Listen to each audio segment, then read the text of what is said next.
Hello and welcome to Project Art Now. Summer in the year 2021 it's almost done. And with that in mind, I got a friendly inspiration to make a video on the season. So let's talk about stories set in the colorful, full of heat and smiles summer. Now, first of all, I'm curious, what's your favorite summer related tale? Please let me know on the comment section. Yu-Gi-Oh! Is the manga of the week. Please enjoy this Dark Magician Girl fan art. Also, if you fancy, you can get the manga via the link in the description. And while you are down there, follow me on my social media. Check out my store where you will find cool designs and great variety of products. Check out my book, The Project Sare. If you are into fantasy and science fiction, then it's the perfect book for you. Okay, so on this video, I will be covering stories that are either set on the summer or make use of the season. Also, while on the great picture there is more to talk about the stories, my main focus will be on how they make use of the summer. But really quick first, let's talk about some couple of advantages and disadvantages of creating a story that happens during summertime. These are not limited and you can always work your way around, particularly for the disadvantages. However, let's hear the advantages first. Insects tend to be out and about during summer, so creating a story set in this season is the perfect opportunity to make use of those tiny annoying creatures. So if you are planning on a story where insects are caught to it, well, the summer is the right time. While technically speaking, one can travel any time of the year, most of us chooses the summer to do so. Therefore, traveling stories fit perfectly on the summer theme. This might not seem like much, but given that going to the great outdoors is so much better with a nice weather, I believe your travel tale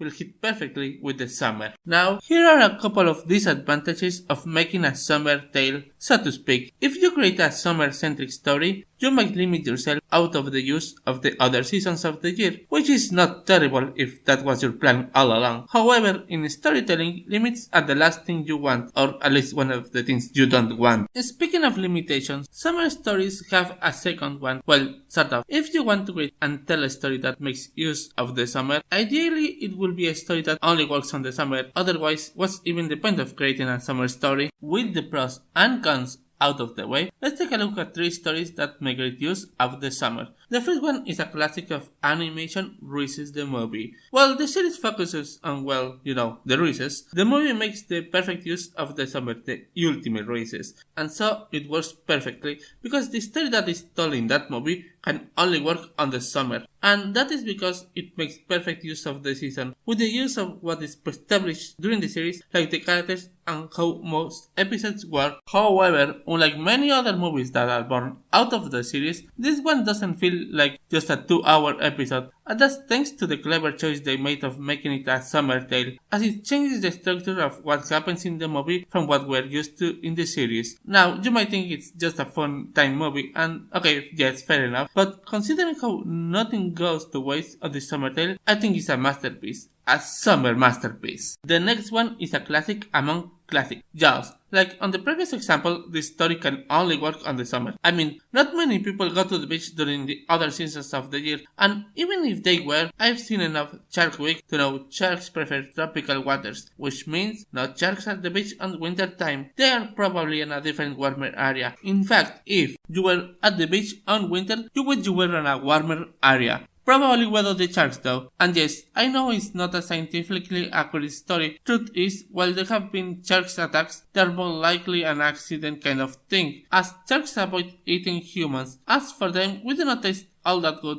Now, I'm going out of topic, but what I'm trying to say is exactly what I said earlier. This is all in all a summer tale. It wouldn't work outside of the summer, and well, that's the whole point. Now, the last story on this little summer tales theme video kind of breaks the rule, which is not a real rule, and yet it breaks it. The Great Gatsby. Now, this one is a bit awkward. The situation I am in, not the story. Okay, maybe the story as well. But here I am, talking about tales that can only happen on the summertime. And what did I choose as the last one on this summer trio? The Great Gatsby. A story that while it does happen on the summer is by no means tied to it. Plus, the story does not happen 100% on the summer, so why on earth did I go with this one? Simple. If you ask anyone who has either read the book or watched the movie or both, in which season does the story of The Great Gatsby takes place, they will without a doubt tell you that's a weird question. However, there is a chance they will also say it takes place on the summer, and yes, it could have happened any other time,